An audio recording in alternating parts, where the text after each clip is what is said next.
Asian अवल्जन Asian अवल्जन injury क्या है, इसी बारे में सारी इन्फॉर्मेशन लेकर आज मैं आपके सामने आया हूँ। Myself doctor Lalit Modi, director orthopaedics, joint replacement and arthroscopy, CK Birla hospital, Jaipur. एशियल अवल्जन हम जनरली जो सुनते हैं, टर्मिनोलॉजी वो सुनते हैं एशियल टीयर हो गया। टीयर वाले केस में हमें मालूम है कि उस लिगामेंट को नया बनाया जाता है, बट अगर एशियल अवल्जन होता है तो उसमें क्या होता है और उसका ट्रीटमेंट ऑप्शंस क्या हैं। तो देखिए, एशियल अवल्जन में जनरली इस तरह से होता है कि जो लिगामेंट इस नीचे टिबिया बोन के साथ अटैच है, वो इस तरीके से डैमेज होता है कि वो जिस बोन के साथ अटैच है उसको लेकर उखड़ जाता है। इस उखड़े हुए पार्ट को ही हम बोलते हैं एशियल अवल्जन इंजरी। अब जब भी ये इस तरीके से डैमेज होता है तो उस कंडीशन में हमें लिगामेंट नया बनाने की ज़रूरत नहीं होती है। क्यों? क्योंकि हम उस बोन को वापस अपनी जगह पे लाकर अगर फिक्स करेंगे तो बोन टू बोन हीलिंग बहुत फास्ट होती है और पेशेंट जो है वो एक स्मॉल प्रोसीजर से ही पूरी तरह ठीक किया जाता है। तो क्या सारे एशियल अवल्जन इंजरीज में हमको सर्जरी की ज़रूरत होती है? ऐसा नहीं है।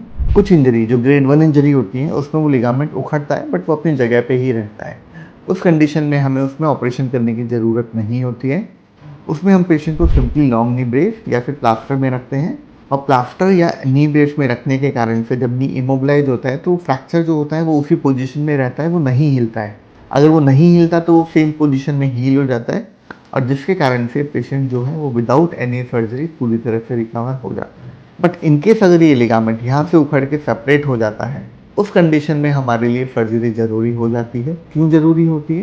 क्योंकि बोन का टुकड़ा जब ये उखड़ता है तो दोनों बोन के बीच में फंस जाता है, और फंसने के कारण से मरीज को हमेशा घुटना सीधा करने में दिक्कत आने लगती है। जैसे ही बोन का पीस हटता है उसके बाद घुटने का सीधा होना आसान हो जाता है। पहली चीज़, ये मरीज के घुटने को सीधा नहीं होने देता। दूसरा, इसमें अगर ये लिगामेंट उखड़ चुका है तो ये लिगामेंट फंक्शनल नहीं रहता है, जिसके कारण से मरीज को लचक के चांस रहते हैं।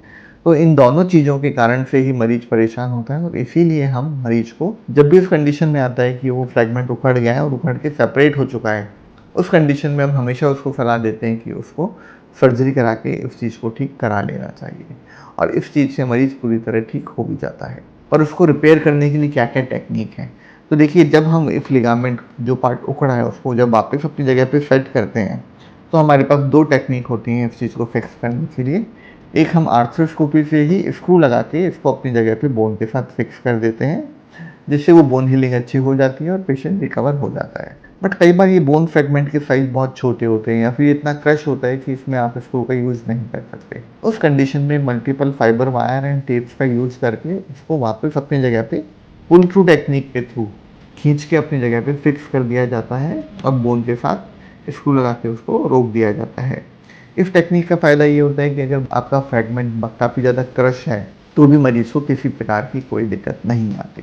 इस टेक्निक से हम अगर टाइमली सर्जरी करें तो नेटिव एशियल लिगामेंट को बचा सकते हैं, उसको नया बनाने की ज़रूरत नहीं पड़ती है।